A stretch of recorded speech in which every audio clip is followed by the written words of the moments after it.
Agora sim, a gente tem o áudio da Ana Beatriz. Aninha, bom dia de novo. Agora pode dar aí todas as suas informações sobre o caso do Bruno Henrique.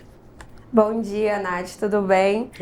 É um prazer estar aqui para falar desse tema. É um tema muito importante e que tem acometido o futebol brasileiro e mundial há um tempo e que precisa ser comentado, né? Então, como você já falou anteriormente, o Bruno Henrique foi, de fato, condenado pela primeira comissão disciplinar do STJD nessa quinta-feira por manipulação esportiva. Mas aí, para explicar um pouquinho melhor o que aconteceu com o Bruno Henrique, a gente precisa voltar no jogo.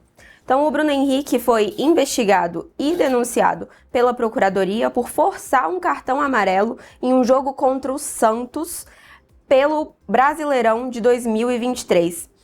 Esse jogo que aconteceu aqui no Estádio Nacional Mané Garrincha, em Brasília. Então, o Bruno Henrique força o cartão amarelo ali próximo ao final do jogo já.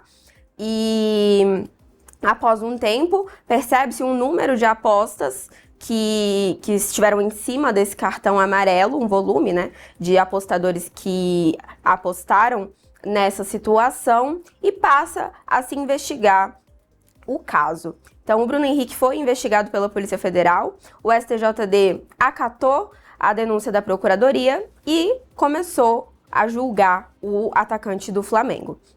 O Bruno Henrique foi imputado em 2 artigos do Código Brasileiro de Justiça Desportiva, e eu acho que é importante a gente frisar isso. A gente estava tendo um julgamento na esfera esportiva, no Superior Tribunal de Justiça Desportiva. Então, o Bruno Henrique foi julgado de acordo com o Código Desportivo. Ele foi imputado nos artigos 243 e 243-A. No artigo 243, Nath, o que acontece? Ele era imputado em prejudicar esportivamente a equipe pela qual ele atua. E aí a gente teve o Flamengo enviando um representante do seu departamento jurídico ao julgamento no STJD ontem. E ele leu, né, a declaração do clube rubro-negro, em que o clube dizia não ter se sentido lesado ou prejudicado esportivamente pelo cartão amarelo do Bruno Henrique. E aí eu gostaria de voltar um pouco na situação do cartão amarelo para comentar aqui. O Bruno Henrique estava pendurado nesse jogo contra o Santos. Para quem não é tão ligado em futebol e não entende a dinâmica, a cada 3 cartões amarelos você fica suspenso para o próximo jogo. Então, ele já tinha 2 cartões amarelos e se ele levasse o terceiro, ele não atuaria no próximo jogo do Flamengo. E esse próximo jogo que o Flamengo tinha à época, ali em 2023, era um jogo contra um adversário da parte de baixo da tabela. Então, era estrategicamente pensando, né, de acordo com a comissão técnica à época no clube, um jogo mais tranquilo para perder o Bruno Henrique, que é um nome muito importante para o ataque do Flamengo. E aí, a própria comissão técnica, estrategicamente, fala que se o Bruno Henrique conseguir levar esse cartão amarelo nesse jogo, ao invés de levar no outro, seria melhor pro clube.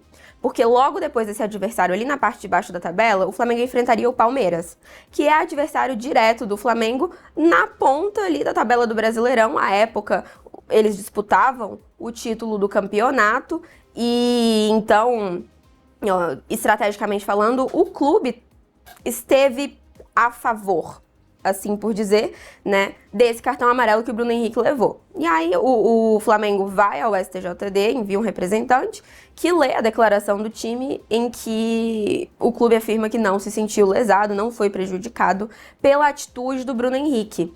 E aí o Bruno Henrique foi absolvido da denúncia no artigo 243. Então, essa pena ele não tinha como levar. Aí a gente passa para o outro artigo em que ele é imputado, o artigo 243-A. Nesse artigo a gente fala de fraude contra a ética do esporte. Aí sim, o Bruno Henrique foi condenado no artigo 243-A. A pena máxima era de 12 jogos de suspensão, que foi exatamente a pena recebida pelo atacante do Flamengo. Então ele vai ficar suspenso por 12 jogos e ainda vai ter que pagar uma multa de R$60 mil. Lembrando que a multa máxima estabelecida pelo Código Brasileiro de Justiça Desportiva era de R$100 mil, no caso desse artigo em que ele foi condenado. Então, a multa ele ainda vai pagar um pouco menos do que a pena máxima, mas ele pegou aí a pena máxima de suspensão de jogos. Ele tá fora por 12 partidas, e aí a gente ainda aguarda a definição completa da situação para entender se essas 12 partidas contabilizam também torneios internacionais ou apenas campeonatos nacionais aqui realizados pela CBF, que seriam Brasileirão e Copa do Brasil. Caramba, né, Aninha? Um jogador importante, para um time importante, né, com uma torcida gigantesca, a maior torcida do Brasil, passando por uma situação dessa, né? É um caso bem emblemático e, claro, é sempre importante que a justiça seja feita nesses casos para passar uma lição, né, para o restante dos jogadores, dos clubes, para que isso não aconteça, né? Exato, Nath. É muito complicado, porque, como você falou, a gente está falando do time que tem a maior torcida do Brasil, de um time que há 5 anos briga por títulos em todas as temporadas e de um dos jogadores mais importantes desse clube. Né? O Bruno Henrique, por exemplo, foi o autor agora do gol que deu a vitória ao Flamengo nas oitavas de final contra o Internacional, no duelo dentro do Maracanã. Então, o Flamengo só vence porque o Bruno Henrique marca um gol e o gol que dá a vitória porque a partida terminou em 1-0. Então, veja bem, um dos nomes mais importantes da história recente do Flamengo, ali junto de Gabigol, de Arrascaeta, enfim. Então, é um caso emblemático, a gente até viu os internautas reclamarem, pedirem uma punição exemplar, mas aí também cabe compreender que na esfera jurídica a gente precisa fazer o que está baseado na legislação, né? E o Bruno Henrique recebeu a pena máxima conforme que foi estabelecido pelo Código Brasileiro de Justiça Desportiva. O Bruno Henrique também será julgado na esfera comum. É importante a gente frisar isso, né? Então, além do julgamento no STJD, ele será julgado na esfera comum. O Ministério Público do Distrito Federal também acatou a denúncia. Então, ainda haverá esse outro julgamento. O Bruno Henrique ainda pode ser condenado novamente. É importante a gente salientar isso, porque, de fato, é um caso emblemático e é um caso em que o público como um todo, e principalmente o fã de futebol, espera justiça, né?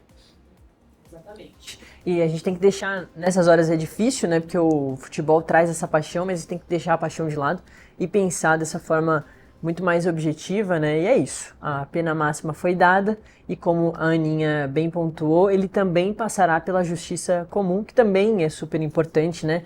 Não é porque você é um jogador importante que você é melhor ou pior, né? Enfim, você também passa pela justiça comum para ser julgado num caso feio, né, Aninha? De manipular jogo para fazer com que as pessoas ganhem dinheiro, né? Apostando.